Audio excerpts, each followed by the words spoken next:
Hey guys, so for today's video I'm going to be doing something a little bit different.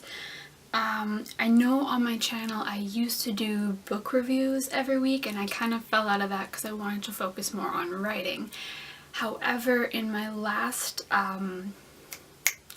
wrap up in TBR video, I actually got a comment on my YouTube and I also got on my Instagram. Someone was talking to me on my Instagram about how they really wanted a review of Death of a Superhero. And so, like I said, I don't really do reviews anymore, but I did really want to talk about this book, so I'm going to do this little thing of kind of what you can learn from Death of a Superhero as a writer and what I've found very refreshing about Death of a Superhero as both a reader and a writer. So I'm gonna do that. So Death of a Superhero, Anthony McCarten, about this 14-year-old boy Donald who has leukemia, and it's basically he's going to die and he's accepted the fact that he's going to die, but his family hasn't, and he's working through it. He sees a therapist. He's very angry, he's very sexually driven because he's 14 and he doesn't want to die a virgin, and he's also an artist and he wants to make a graphic novel of a superhero, and he's doing that and he's spending all of his time doing that because he wants to leave something behind because he's so young. And it's so touching and it's a really good read. If you haven't read it, I highly recommend it.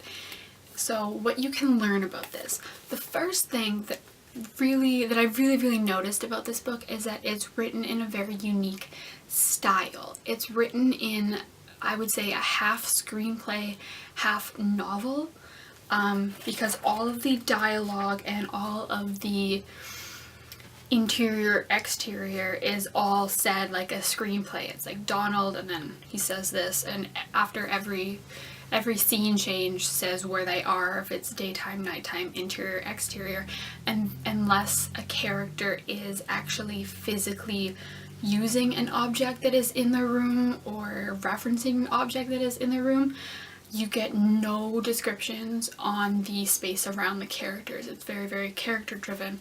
So unless it's like, oh, Donald sat in a chair, you had no idea that chair was even in the room, kind of thing.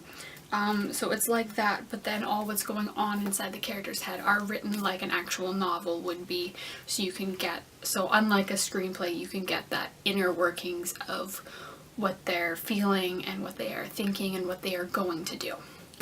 And I thought that was awesome. I don't think I've ever read a book that is specifically styled like this. I've read novels and I've read screenplays, and this seems like a perfect blend of the two, where like it's not like Game of Thrones or something where you're bombarded by all the physical descriptions of the world around your characters, but like you have just what you need to set the scene, and then you're focusing on what these characters are going through. So what I think that you can take from that as a writer is to definitely take more risks. Don't be so confined in like the proper format of a novel. It's always so refreshing to me when I read something that's not traditionally written, where it's not just like full page, whatever.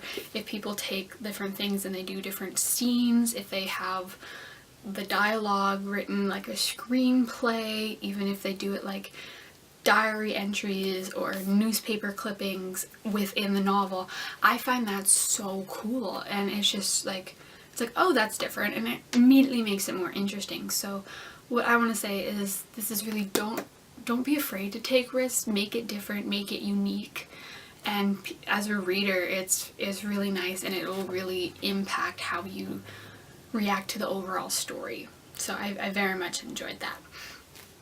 Another thing that I really liked about this is that I'm not even sure if this is supposed to be a YA novel or a young adult novel, or like what age group this is supposed to be for, but the main character, like I said, is 14, but it deals with very mature themes, and I found it was very real. I found that Donald acted kind of how I acted when I was 14.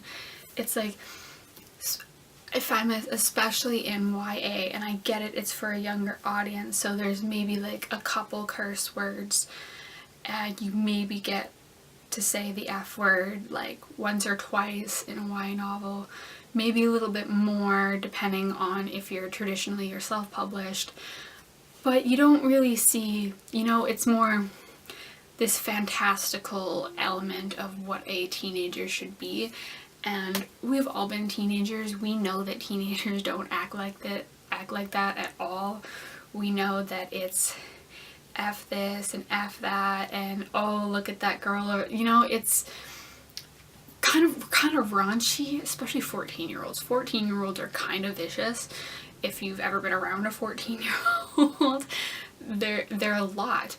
But this was, Donald and his friends were exactly like this. They were checking out girls, they were talking about boobs, they were swearing all the time, they were smoking weed, they were doing, you know, real 14-year-old things where you're not only trying to find yourself, but you're trying to express yourself, and you're also frustrated with life in general, because I think 14 is kind of the age where you're kind of creeping into what the real world is like, but you still have no idea, so you're trying to figure it out, but it's frustrating you because you're like, I have no idea what I'm doing, I'm just 14.